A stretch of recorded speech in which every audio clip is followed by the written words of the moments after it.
భార్యాభర్తల మధ్య వైవాహిక జీవితం బాగానే ఉంది. కానీ ఏవో కారణాల వల్ల వాళ్ళ మధ్య మనస్పర్ధలు వచ్చాయి. మనస్పర్ధలు కాస్త అలా అలా పెరిగి డివోర్స్ వరకు దారితీశాయి. అయితే వాళ్ళు ఇద్దరి మధ్య అండర్స్టాండింగ్ ఉన్న సమయంలో వాళ్ళు కొన్ని ప్రాపర్టీస్ని కూడా పర్చేజ్ చేశారు. ముఖ్యంగా భర్త ఏం చేశారంటే భార్య మీద ఉన్నటువంటి ప్రేమతో కొన్ని ప్రాపర్టీస్ని, అంటే తన సంపాదనతో ఆయన ఏం చేశారంటే కొన్ని ప్రాపర్టీస్ని కొని భార్య పేరు మీదుగా రిజిస్ట్రేషన్ చేయడం జరిగింది. రిజిస్ట్రేషన్ చేసిన తర్వాత భార్య పేరు మీదుగా ప్రాపర్టీస్ ఉన్నాయి. అయితే డివోర్స్ డిక్లేర్ అయిన తర్వాత భార్య పేరు మీదుగా ఉన్నటువంటి ప్రాపర్టీస్ మళ్ళా యాస్టీస్గా భర్త వెనక్కి తీసుకోవచ్చా? ఇది చాలామంది మెదల్లో మెదిలే ఒక ప్రశ్న. స్ట్రైట్గా చెప్పాలంటే ఒకసారి భార్య పేరు మీదుగా రిజిస్ట్రేషన్ అయితే మరలా ప్రాపర్టీకి తన ప్రాపర్టీ ఓనర్ అవుతుంది. అంటే ప్రాపర్టీ ఓనర్షిప్ రైట్స్ తను పూర్తిగా ఉంటుంది. వెనక్కి తీసుకునే అవకాశం మాత్రం ఎట్టి పరిస్థితుల్లో లేదు చాలా సందర్భాల్లో. కానీ కొన్ని ప్రత్యేక పరిస్థితుల్లో మాత్రం వెనక్కి తీసుకునే అవకాశం ఉంటుంది. అది ఎలాగో చెప్తాను.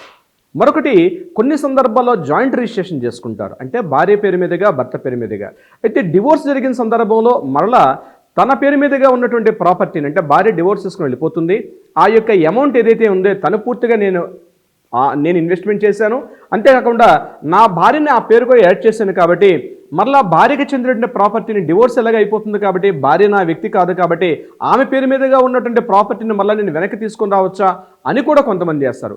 ఈవెన్ దో అటువంటి సందర్భంలో కూడా, అంటే జాయింట్ రిజిస్ట్రేషన్ జరిగిన సందర్భంలో కూడా ఒకసారి డివోర్స్ అయినంత మాత్రాన ఆమె పేరు మీదుగా ఉన్నటువంటి ప్రాపర్టీ వెనక్కి వచ్చే అవకాశం లేదు. ఈవెన్ దో జాయింట్ రిజిస్ట్రేషన్ అయినా both are the 50% shareholders కాబట్టి మీకున్నటువంటి 50% షేర్కి మాత్రమే మీకు ఓనర్షిప్ ఉంటుంది.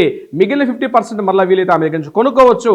లేకపోతే ఆమె దగ్గర నుంచి కూడా ప్రత్యేక పరిస్థితులు నేను చెప్పాను. ఆ ప్రత్యేక పరిస్థితులు రెండు రకాలుగా ఉంటుంది. ఒకటి అంటే సేఫ్టీ సైడ్ కొద్ది రోజులు మాత్రం ఆమె దగ్గర పెట్టానని చెప్పి మీరు ఏదైనా ఒక మ్యూచువల్ అగ్రిమెంట్ రాసుకున్నా, లేదా ఏదైనా సందర్భాల్లో అంటే బినామీ యాక్ట్ అంటాం. బినామీ యాక్ట్ అంటే ఫ్యామిలీ మెంబర్స్ మధ్య ఉండేటప్పుడు బినామీ యాక్ట్ అనేది వర్తించదు, మీ ఇన్కమ్ అయినప్పుడు కూడా. సో ఇన్కమ్ అనేది ఇంపార్టెంట్ కాదు ఫ్యామిలీ మెంబర్స్ మధ్య చూసేది.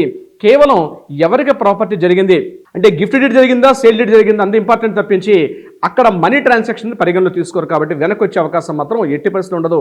కేవలం మీ మధ్య ఒక ట్రాన్సాక్షన్ జరిగింది, ఆమెకి ప్రాపర్టీ ఓనర్షిప్ ఆటోమేటిక్గా వచ్చేసింది, దట్స్ ఎనఫ్.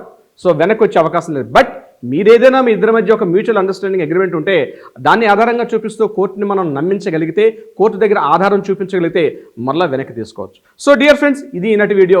మీకు ఏదైనా లీగల్ సలహా సంప్రదింపులు కావాలంటే కింద స్క్రోల్ అవుతున్న నెంబర్ని కాంటాక్ట్ చేయండి.